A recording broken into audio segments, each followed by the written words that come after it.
ఓం నమో శ్రీ లక్ష్మీ వెంకటేశ్వరాయ శ్రీ మహాగణాధిపతియే నమః. సర్వమంగళ మాంగళ్యే శివే సర్వార్థ సాధికే శరణ్యే త్ర్యంబకే దేవి నారాయణి నమోస్తుతే. మహాకాళీ మహాలక్ష్మీ మహాసరస్వతీ దేవ్యై నమః. వరలక్ష్మీదేవ్యై నమః. శ్రవణ నక్షత్రం పౌర్ణమి యందు కలిగిన మాసం శ్రావణ మాసము. శ్రవణం అంటే చంద్రుడి అధిపతి అండి. ఈ మాసంలో ఎవరైతే అమ్మవారి యొక్క అనుగ్రహాన్ని పొందుతారో వారికి మానసికమైన ప్రశాంత వాతావరణం ఉంటుందట.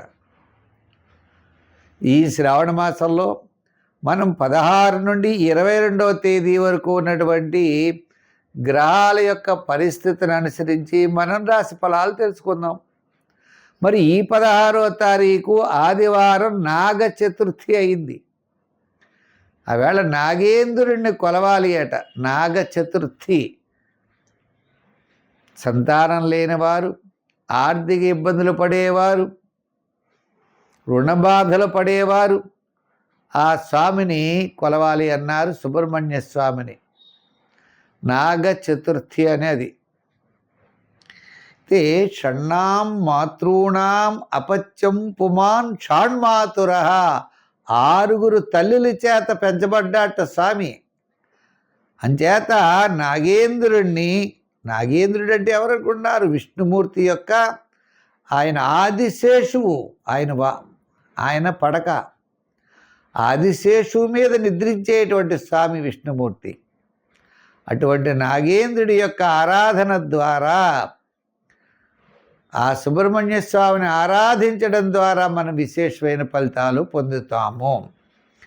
అయితే ఈ యొక్క వారం మనకి గ్రహాల యొక్క పరిస్థితి చూసినట్లయితే కుజుడు మిథున రాశిలో, రవి బుధుడు గురుడు వారి కర్కాటక రాశిలో, కేతువేమో సింహరాశిలో, శుక్రుడు కన్యారాశిలో, శని మీనరాశిలో, రాహు కుంభరాశిలో, చంద్రుడు కన్యా తుల వృశ్చిక రాశిలో ఈ వారం చంద్ర సంచారం ఉంటుంది. మనం వార ఫలాలు ప్రారంభిద్దాం. మిథున రాశి. ఈ మిథున రాశి వారికి గురుబలం అనుకూలంగా ఉండడం వల్ల కుటుంబ ఆర్థిక సంతానపరమైన వ్యవహారాలు ప్రోత్సాహకరంగా ఉన్నాయి. వార ప్రారంభంలో వివాదాలు ఉండవచ్చు. వారం మధ్యలో కొంతవరకు అనుకూలత. వారాంతం సర్వత్రా అనుకూలమైనటువంటి పరిస్థితులు ఉన్నాయి. ప్రతి పని యందు శ్రద్ధ, ఆలోచన అన్నీ కూడా పెరుగుతాయి. భవిష్యత్తు యొక్క ప్రణాళికలు సిద్ధం చేసుకుంటారు. వివాహాది శుభ ప్రయత్నాలు అనుకూలంగా ఉంటాయి. ఆర్థిక పరిస్థితులు, ఆర్థిక వ్యవహారాల్లో జాగ్రత్త పడేటువంటి అవకాశాలు ఉన్నాయి. ఈ మిథున రాశి వారికి గురుడి యొక్క బలం అనుకూలంగా ఉండడం ద్వారా బ్రహ్మాండమైనటువంటి ప్రయోజనాలు ఉన్నాయి.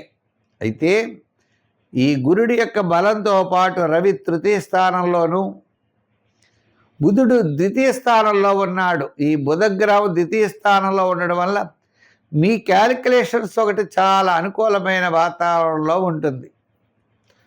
వృత్తుల వారికి సామాన్యమైనటువంటి ఫలితాలు ఉన్నాయి. న్యాయవాదులు, వైద్యులు, కళారంగం వారికి చాలా ప్రోత్సాహకరంగా ఉన్నది. వ్యాపారపరంగా విషయాలు చూసినట్లయితే కొన్ని వ్యాపారపరంగా అంటే రియల్ ఎస్టేట్ బిజినెస్, షేర్స్ వారు, ఐటీ రంగం వారు, జనరల్, కిరాణా, మెడికల్, ఫ్యాన్సీ, వస్త్ర, ఫైనాన్స్ వారికి అనుకూలంగా ఉన్నది. లోహ యంత్ర వారికి సామాన్యంగా ఉంది. ఏదైనప్పటికీ ఈ కాలం అనుకూలమైనటువంటి ఫలితాలతో ముందుకు వెళ్ళేటువంటి పరిస్థితులు ఉన్నాయి. వివాదాలకి దూరంగా ఉండాలి. సంఖ్యల్లో ఎక్కువగా 5, 6 వాడండి. రంగుల్లో గ్రీన్ వాడండి. ఆరాధనలో మీరు ఆదిత్య హృదయం పఠించి సూర్య ఆరాధన చేయండి.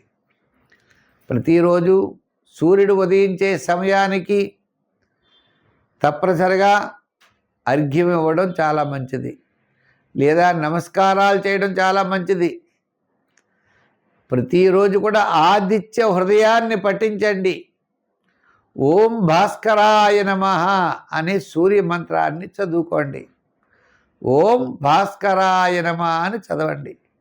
ఖాళీ ఉన్నప్పుడు గోధుమ పిండి తీసుకుని ప్రవహించే నది దగ్గరికి వెళ్ళి చిన్న చిన్న ఉండలు చేసి చేపలకు ఆహారంగా వేయండి. అత్యద్భుతమైన ఫలితాలు ఉంటాయి.